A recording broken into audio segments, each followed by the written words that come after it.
दोस्तों हमारा पूरा यूनिवर्स 13.7 बिलियन ईयर्स ओल्ड है। और दोस्तों जो हमारी ह्यूमन सिविलाइजेशन है वो पूरे 2 लाख साल पुरानी है।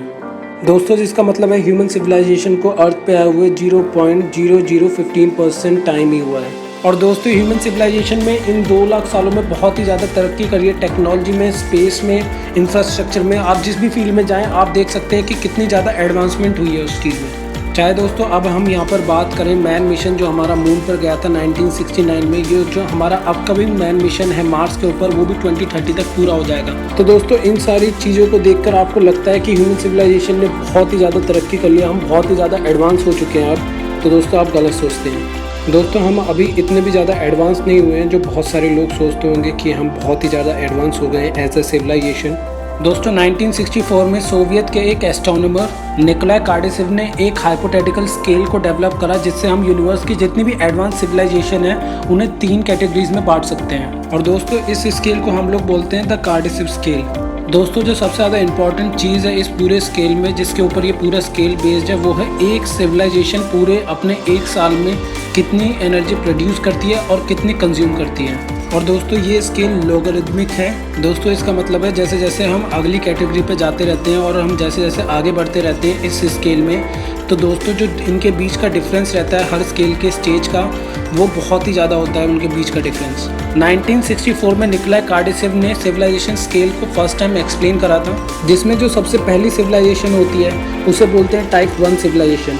इन्हें हम प्लानिटरी सिविलाइजेशन भी बोलते हैं। दोस्तों टाइप 1 सिविलाइजेशन वो सिविलाइजेशन होती है जो अर्थ की सारी एनर्जी कंज्यूम करती है, जिसका मतलब है जितने भी हमारे प्लैनेट पर नेचुरल फ्यूल्स हैं हम उन सबको यूज़ कर रहे हैं, और जो सन की तरफ से हमारे प्लैनेट के ऊपर सनलाइट आती है उस एनर्जी को भी हम पूरे अच्छी तरीके से सारा यूज़ कर पा रहे हैं, तो हम टाइप 1 सिविलाइजेशन में कंसीडर करे जाएंगे। दोस्तों अगर जो हम एक रिपोर्ट के हिसाब से देखें तो हमारी सिविलाइजेशन टाइप 1 सिविलाइजेशन भी नहीं है, क्योंकि जो सन की तरफ से जितनी भी एनर्जी हमारे प्लैनेट की तरफ आती है एज अ सनलाइट, तो वो हम पूरी तरीके से कंज्यूम नहीं कर पाते हैं। दोस्तों कुछ साइंटिस्ट के हिसाब से हमारी जो सिविलाइजेशन है उसे अगर जो हम कार्ल सेगन का एक फार्मूला लगा के देखें कि कितनी एनर्जी हम यूज़ करते हैं और कितनी एनर्जी हमें सन से रिसीव होती है, तो उसके हिसाब से हमारी सिविलाइजेशन है 0.72 सिविलाइजेशन। दोस्तों 7.8 बिलियन पॉपुलेशन होने के बाद भी हम टाइप 1 सिविलाइजेशन अभी तक नहीं बन पाए हैं। दोस्तों ऐसा लगता है कि हमें टाइप 1 सिविलाइजेशन बनने में ही बहुत टाइम लग जाएगा, लेकिन दोस्तों जिस स्टेज पे ह्यूमन सिविलाइजेशन है वहाँ से ग्रोथ और एडवांसमेंट टेक्नोलॉजी में जिस हिसाब से आने वाले फ्यूचर में होने वाला है वो एक्सपोनेंशियली होगा। दोस्तों जितनी ज़्यादा एडवांसमेंट ह्यूमन सिविलाइजेशन ने हज़ारों सालों में करी है उससे कई गुना ज़्यादा हम कुछ सेंचुरीज में आने वाले फ्यूचर में कर लेंगे। दोस्तों इनफैक्ट बहुत सारे साइंटिस्ट जैसे फ्रीमैन डायसन और मिचियो काकू ने भी कहा है कि विद इन सेंचुरी और 2 हमारी ह्यूमन सिविलाइजेशन टाइप 1 सिविलाइजेशन बन जाएगी। दोस्तों टाइप 1 सिविलाइजेशन बनने के बाद हमारा पूरा कंट्रोल होगा हमारी अर्थ पर। और दोस्तों टाइप 1 सिविलाइजेशन बनने के बाद जितनी एनर्जी हम सन से पहले कंज्यूम कर पा रहे थे उससे कई गुना ज़्यादा हम एनर्जी आगे चल के कंज्यूम करेंगे, क्योंकि जिस हिसाब के हमारे पास टेक्नोलॉजीज होंगी उसको बहुत ही ज़्यादा एनर्जी की ज़रूरत होगी, और सन की सनलाइट से जितनी भी एनर्जी अर्थ के ऊपर आएगी हम वो सारी यूज़ कर पाएंगे। और दोस्तों ऐसी बहुत सारी चीज़ें हैं जो टाइप 1 सिविलाइजेशन बनने के बाद हम कर पाएंगे जो अभी हम नहीं कर पा रहे हैं। दोस्तों इतनी ज़्यादा एडवांसमेंट के बाद, इतनी ज़्यादा ग्रोथ के बाद, टेक्नोलॉजी के बाद हम in comparison to type 2 civilization उनके सामने कुछ भी नहीं होंगे। टाइप 2 सिविलाइजेशन जिसे स्टेलर सिविलाइजेशन भी कहा जाता है वो अपने स्टार की पूरी एनर्जी कंज्यूम करने के काबिल होंगे। दोस्तों जब हम टाइप 1 सिविलाइजेशन की बात कर रहे थे तो वहाँ पर हम सनलाइट से जितनी एनर्जी कंज्यूम कर सकते हैं अपने प्लैनेट अर्थ पर उसकी बात कर रहे थे, बट यहाँ पर टाइप 2 सिविलाइजेशन पूरी एनर्जी जो सन प्रोड्यूस कर सकता है उसकी बात कर रहे हैं, जो वो पूरी तरीके से कंज्यूम करेंगे। और दोस्तों जो टाइप 2 सिविलाइजेशन है वो अपने स्टार की एनर्जी पूरे सोलर सिस्टम में कहीं भी ट्रांसफ़र कर सकते हैं और किसी भी प्लैनेट पर यूज़ कर सकते हैं जब वो चाहें। और दोस्तों जो सिविलाइजेशन 2 होगी उन्हें अपने सन की सारी पावर कंज्यूम करने के लिए एक मशीन डेवलप करनी पड़ेगी जिसका नाम है डायसन स्फीयर।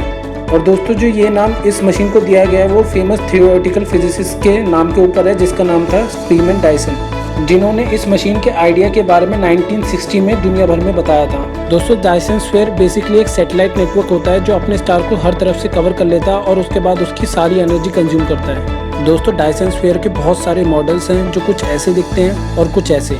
दोस्तों अगर जो डायसन स्फीयर के बारे में आप इन डीप जानना चाहते हैं तो डिस्क्रिप्शन में एक मैं वीडियो की लिंक डाल दूंगा, आप वहाँ पे जाके क्लिक करके उस वीडियो को देख सकते हैं। दोस्तों जो टाइप 2 सिविलाइजेशन होगी वो टेराफॉर्मिंग में बहुत ही ज़्यादा एडवांस हो चुकी होगी, तो वो सोलर सिस्टम के सभी प्लैनेट्स को लेंगे, लेकिन कुछ प्लैनेट को वो टेराफॉर्म कर पाएंगे और अर्थ लाइक एटमॉस्फेयर दे पाएंगे। और दोस्तों टाइप 2 सिविलाइजेशन जो एस्ट्रॉइड होते हैं उनकी भी माइनिंग कर पाएंगे। और दोस्तों जो ये सिविलाइजेशन होगी ये हमसे बहुत ही ज़्यादा एडवांस होगी। दोस्तों आप सबके दिमाग में एक क्वेश्चन जरूर आ रहा होगा कि हम इतनी सारी एनर्जी जो सन से हम कंज्यूम करेंगे उसका हम क्या करने वाले हैं।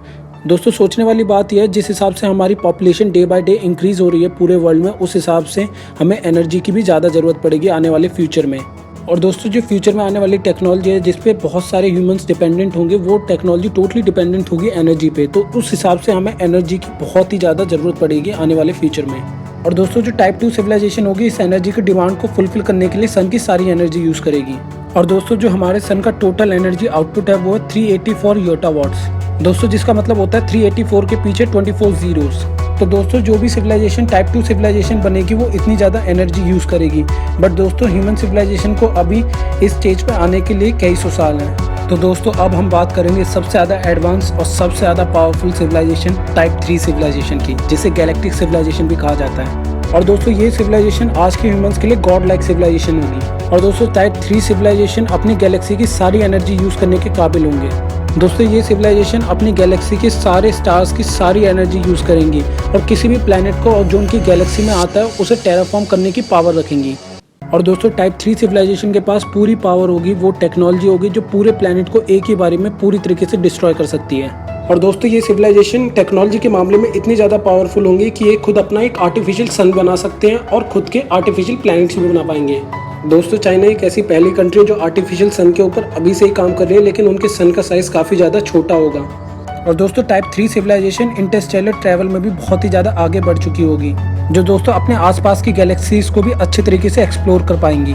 लेकिन दोस्तों अगर जो आप एक बात सोचें कि अगर जो ऐसी सिविलाइजेशन आएगी और अपनी गैलेक्सी के सारे स्टार्स को डायसन स्फीयर से ढक देगी, तो दोस्तों कोई भी और सिविलाइजेशन उन्हें दूसरी गैलेक्सी से ऑब्जर्व नहीं कर पाएंगे, क्योंकि वहाँ की गैलेक्सी की लाइट ही उन तक नहीं पहुँच पाएगी। तो दोस्तों एक तरीके से बताया जाए तो ये गैलेक्सी पूरी तरीके से दूसरी गैलेक्सीज के लिए इनविजिबल हो जाएगी। तो दोस्तों कोई और सिविलाइजेशन फार अवे यूनिवर्स से इस गैलेक्सी को देखने की कोशिश करेंगे तो वो देख ही नहीं पाएंगे।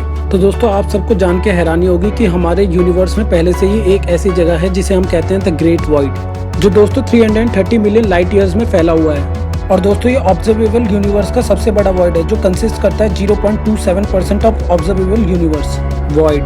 दोस्तों वॉइड का मतलब होता है खाली जगह।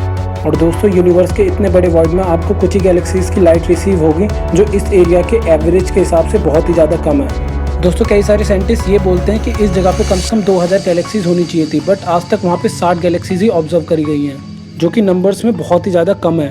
बट दोस्तों ऐसा नहीं हो सकता कि वहाँ पे कोई टाइप 3 सिविलाइजेशन बैठी है और इन सारी गैलेक्सीज की एनर्जी यूज़ कर रही है अपने काम के लिए, जिसकी वजह से उनकी सारे स्टार्स की लाइट पूरी तरीके से ब्लॉक हो गई है और वो यूनिवर्स में कहीं पे भी दिखाई नहीं दे रहे हैं। दोस्तों आप इस बारे में क्या सोचते हैं कमेंट सेक्शन में जाके जरूर बताइएगा। तो दोस्तों इस वीडियो को यहीं पर एंड करते हैं। अगर जो ये वीडियो आपको पसंद आए तो इस वीडियो को लाइक करें और इस चैनल को जरूर सब्सक्राइब करें और अपना सपोर्ट दिखाएं।